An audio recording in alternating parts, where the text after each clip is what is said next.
Good morning guys! So dumating na ang ating sprocket set. Jomtai Pro Series na sprockets. And kumpleto na ang ating chain and sprocket set para sa GSX 150. So tara, kapitan natin.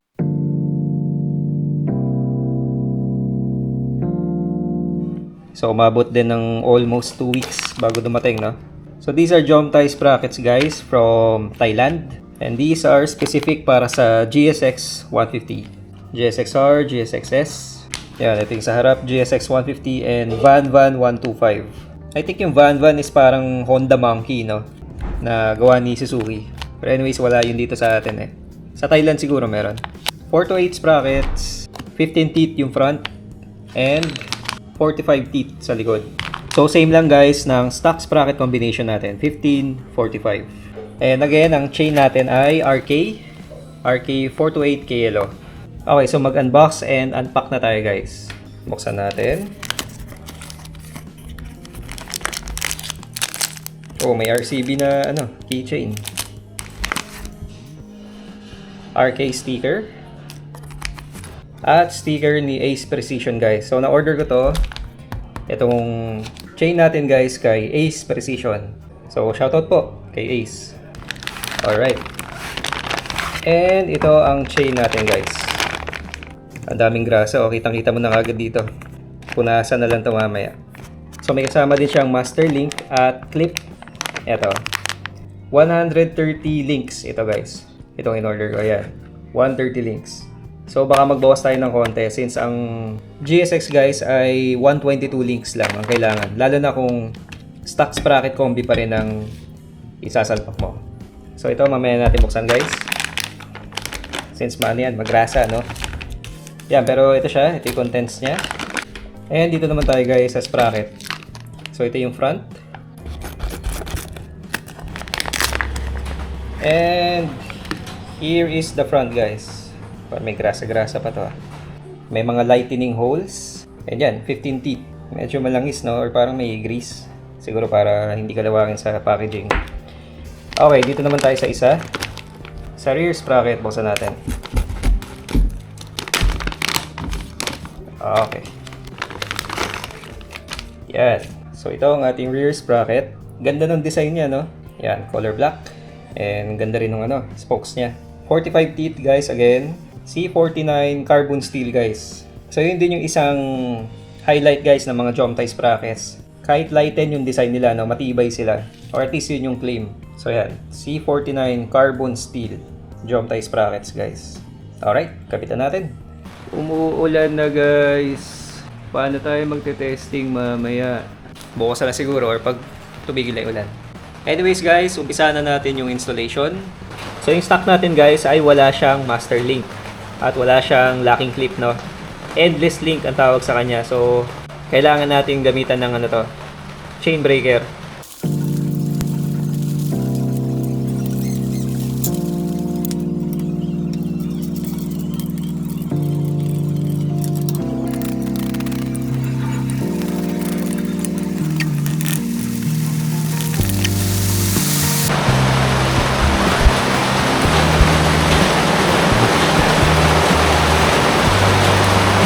Okay, so let's remove the chain.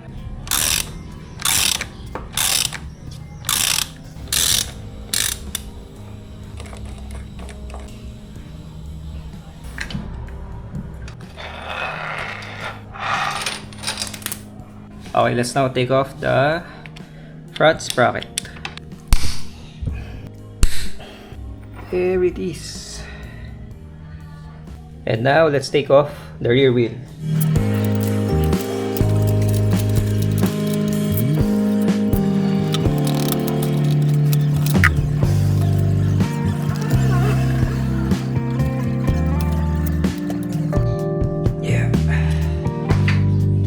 Okay, galasin natin guys ang sprocket.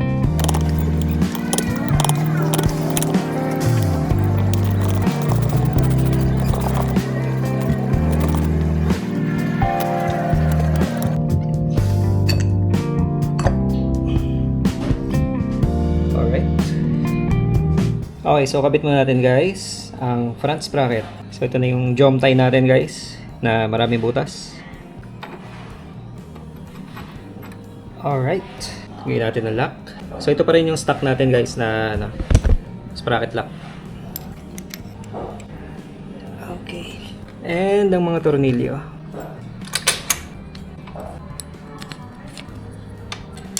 Alright. Kita natin. Yeah. Okay. Our new front sprocket is now installed. Ayan siya guys. Alright. Okay, sa rear sprocket naman tayo guys. Ayun. Okay.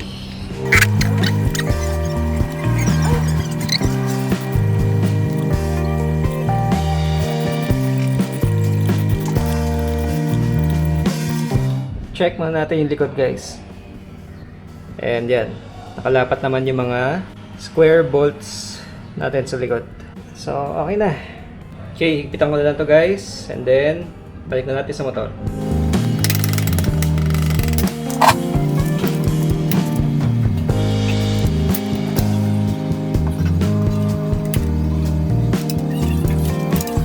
Alright, so lagay naman natin ang chain guys. Grabe, ang daming grasa nito guys. Oh. So linisin na lang natin mamaya. Alisin natin yung mga excess grease. It's a greasy chain.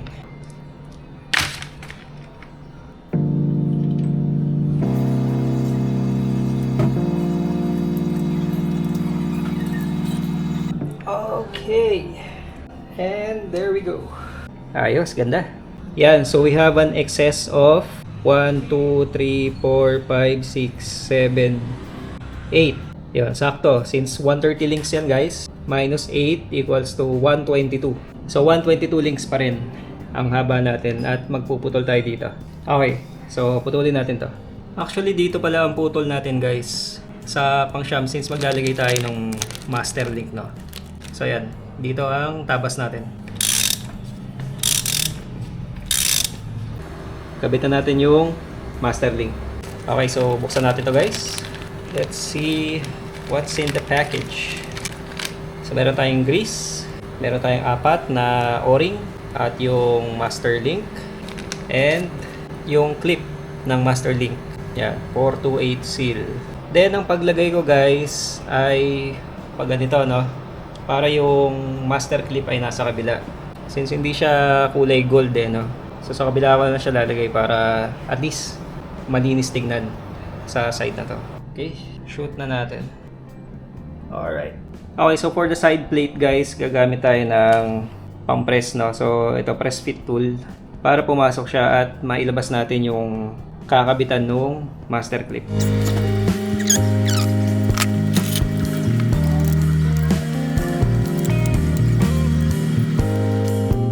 Okay guys, pasensya na naputol yung video, no? At grabe yung ulan, grabe yung hangin, ang lakas talaga. Basang-basa lahat guys, ito pinunasan ko lang. Pati mga gamit ko nabasa. So ang lakas ng ulan, tapos nawalan pa kami ng kuryente, no?